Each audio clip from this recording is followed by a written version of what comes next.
folders, everyone should have a red folder in front of them. And in your folders, on the left side, okay, right behind the cover sheet, you have your agenda. And of course, we're giving introductions now. You're going to also receive a TI-Nspire overview. That is the technology that we're going to use today to incorporate in our physics curriculum. Okay, and you're going to engage in a lab that we're familiar with. Okay, it is a part of our curriculum, but we're going to use the version that's compatible with the TI-Nspire. Okay, if we have time, we're going to also engage in another activity, but we want to make sure we engage in the activities enough so that you will feel comfortable using the Nspire, okay, along with the activity, and then you will understand how to incorporate it and implement it in your classroom. So we want you to go away with an understanding of, or a comfort level, so that you can use this. We don't want this to stop here, okay? We want to incorporate this in your class, okay? And like Joan said earlier, we want volunteers because we want to record a class session in which you will be implementing this particular lab, okay, with this equipment in your class. There are other activities, you know, along with our hands-on labs, but there are other activities we can use this Nspire for. We can use this Nspire for bell ringers. Okay, you can also write your own activities on the Nspire. And so Mr. David Young is going to go over all of that with us today. Okay, and he's going to go over all other alternatives to using this Nspire and this particular type of activity. Okay, maybe not this lab because we don't have this type of equipment. There are other ways to engage students so that they can understand the concept, because the main point is so that they can master the concept. Okay, so there are other ways to engage this so that students will still understand the concept and you will still be able to use the technology. Okay, and we want you again to make sure you're asking questions that will help your, advance your understanding, because you're one representative of your campus. Okay, but I'm sure you have other physics teachers, so that you can also take what you learned here today to them, okay, after this session. Okay, do we have any questions? And also in your folder, you have, if you look behind the agenda, you have the lab that you're going to engage in today, okay? The title of this lab is Momentum, Energy, and Collisions, okay? You have also our version of the lab, and I'm pretty sure you're familiar with this lab because it comes from our curriculum set. Okay, and then the other activity that we're going to engage in, if we have time, is immediately behind that, and that's related to collisions in one dimension. Okay. Also, you have your CCG, so you will be able to look to see how this particular activity aligns with our curriculum. Okay, do we have any questions? And I know we have one person who needs a folder, and I will get that to you. If not, I'm going to hand it over to Mr. Young. Okay. Well, appreciate you giving up a Saturday, even though you are getting some stuff out of it. And I might suggest that as you get into this, you maybe go and watch the video again, because if you don't immediately go do this with your kids, then you'll probably lose it. My name is David A. Young. I teach in Fayetteville, Arkansas at Fayetteville High School. I'm a T-Cube trainer and physics teacher. When we did the AP audits, I did 5 AP audits for the Physics B and Physics C Mechanics and Physics C E&M and AP Computer Science A and AP Computer Science AB. And so just coming from my perspective, I don't have a smart board, and apparently some of you don't either. But they want me to use the smart board, so we will struggle together on that. I do have Inspires. I have cast Inspires rather than regular flavor. One of the advantages of the regular flavor is you can, it's not really decapitate it, but you can remove its innards and make it into a TI-84. And so that has some advantages for testing purposes and such, although a lot of high-stakes assessments do allow the Inspire in the Inspire mode. There are certain parts about the Inspire that you just need to know a little bit about, but as opposed to being the sage on the stage rather than the guide on the side, when you put these things in the hands of kids, a lot of the issues you have, like how do you turn it on, won't be their problem. They'll figure it out. But you need to know some stuff like how do you get out of here, what do you press to make it go, and whatever. And we're going to show you that, although I'm not sure the software that I need to show you is on the computer yet, so we'll see about that. Just as a person sitting in the classroom and paying a little bit of attention to what was said, I'm not sure exactly what you're getting, but part of what I'm going to use today is the Connect-to-Class, which is one way for you to disseminate a file to kids.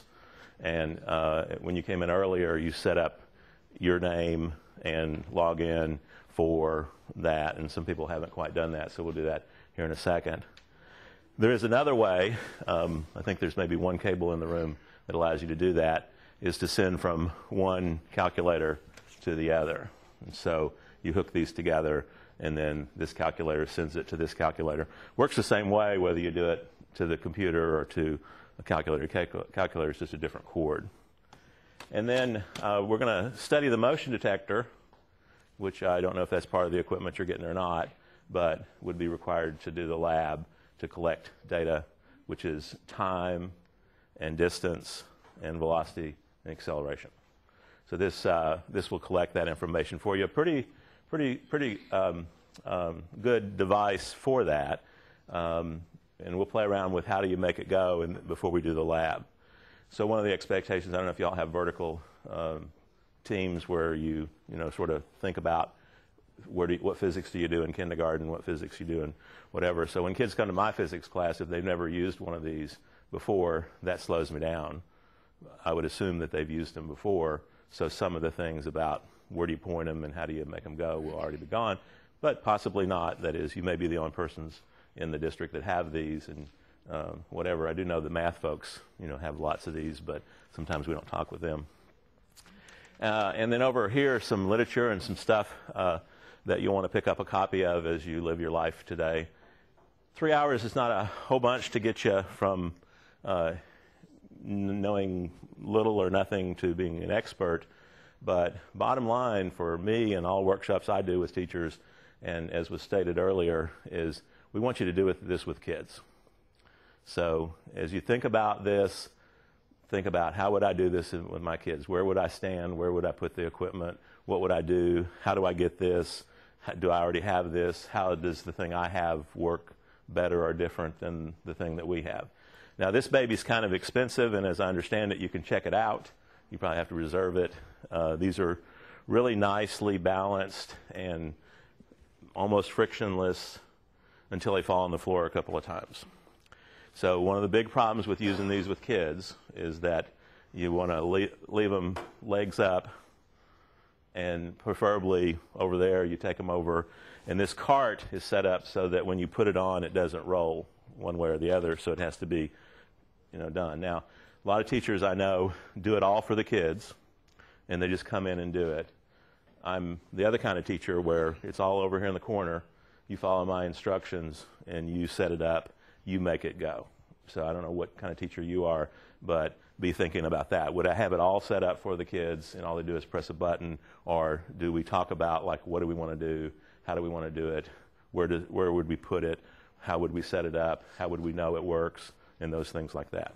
I built you a web page, so I gave you the first sheet of it, so anybody not get one of these. And on the very bottom is the URL. So you can go to that, and what I have here are links to those lessons that she spoke of, some other things that we're going to do, some resources that I think you'll need as you do your thing. Okay, so I have Mary G, and Mary G is over here. Not very spatially inclined. Lois is over here with Mary G. Okay. So when I set this up, this is the Connect-to-Class, I can put my kids where they are in the room. And so Carol, there's two Carols, and there's a Carol. And but it's like this, right? We went through 3 geometry teachers when I was in high school, so I didn't know much geometry. Mark, is with Carol and Danielle, right there. So if you do the math, you see that we're missing some folks, right? So you can add a student, and then they come up and put in their information. Now, the way that I do this is the kids that find the classroom first are usually my GTs, gifted and talented. So I show them how to do it and then leave them in charge to show everybody else, each one teach one. And then by the time class starts, we usually have everything together. But he was watching, so he doesn't need any instruction. Some kids do that, you know. They won't ask any questions. They'll just watch till they figure it out. One of the things the Inspire does for you is help you see the work a kid does, sort of a historical record, instead of having to go through the trash and find out what they wrote down. It's all on the document unless they hide it. Still have to put that dot there, right? A hyphen. A hyphen even Yeah, with that. because we don't know where the at is at. Okay. I bet the chemistry folks know where the at is at.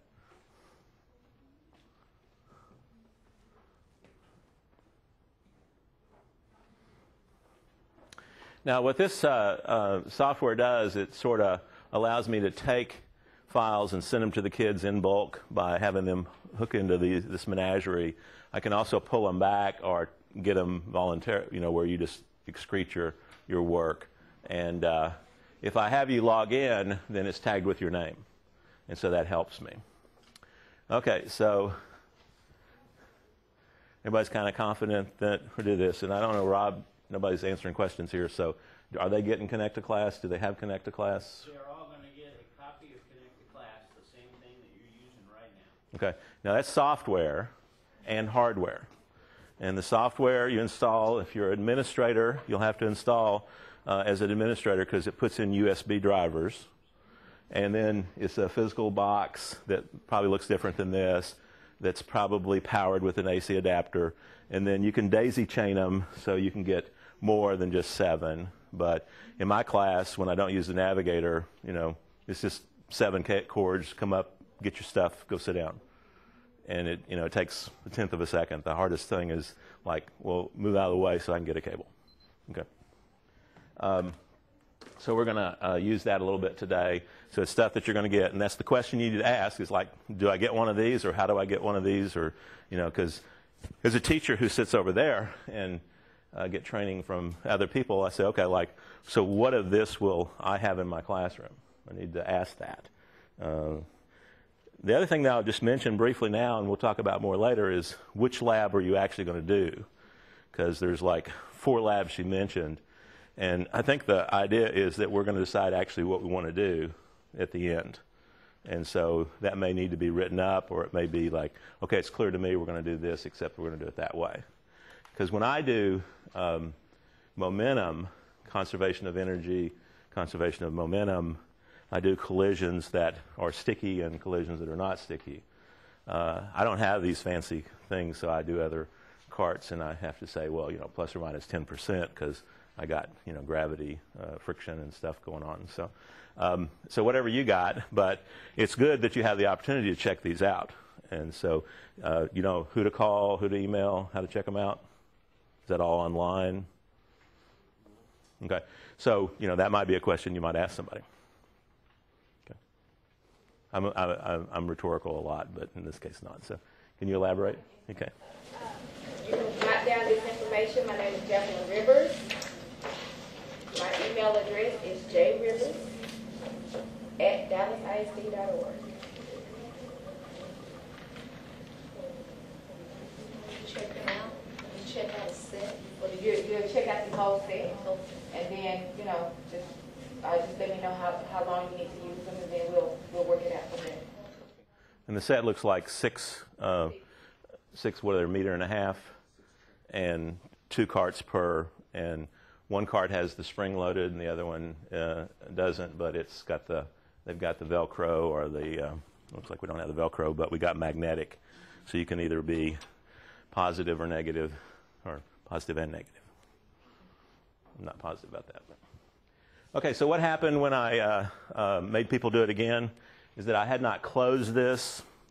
And so until you close it, any new changes aren't saved.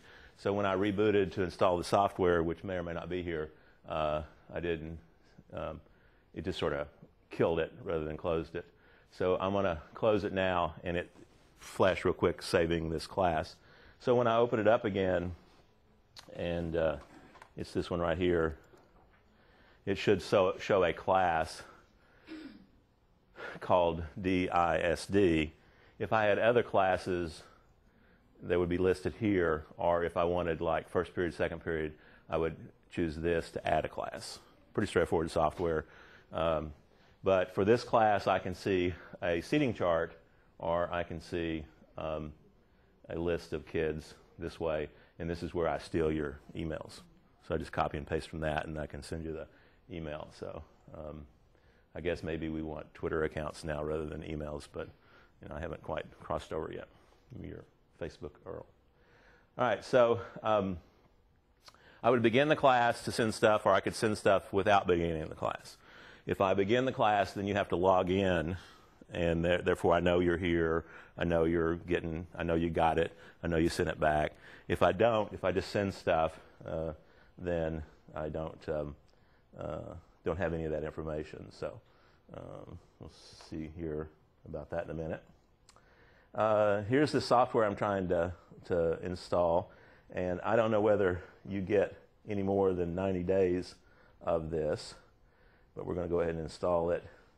And you say just yes to every question but the last one. And that's what's in that little package back there, the CD for the Teacher Edition software. Now, the Teacher Edition software allows you to write questions. So when you look at some of the documents that we're going to be looking at, there are questions like multiple guess, like fill in the blank, okay? And then those can actually be scored with some software, so you can sort of see how things are with that. And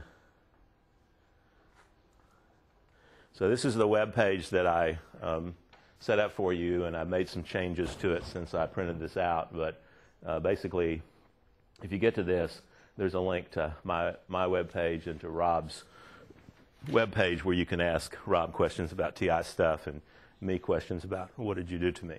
Okay. And then in here are these lessons that we're going to be looking at. Your lesson that you wrote in district, the Vernier lesson that uses different equipment, and then the lesson that we're going to actually do is on the calculator. And so you go through page 1, page 2, page 3, and whatever.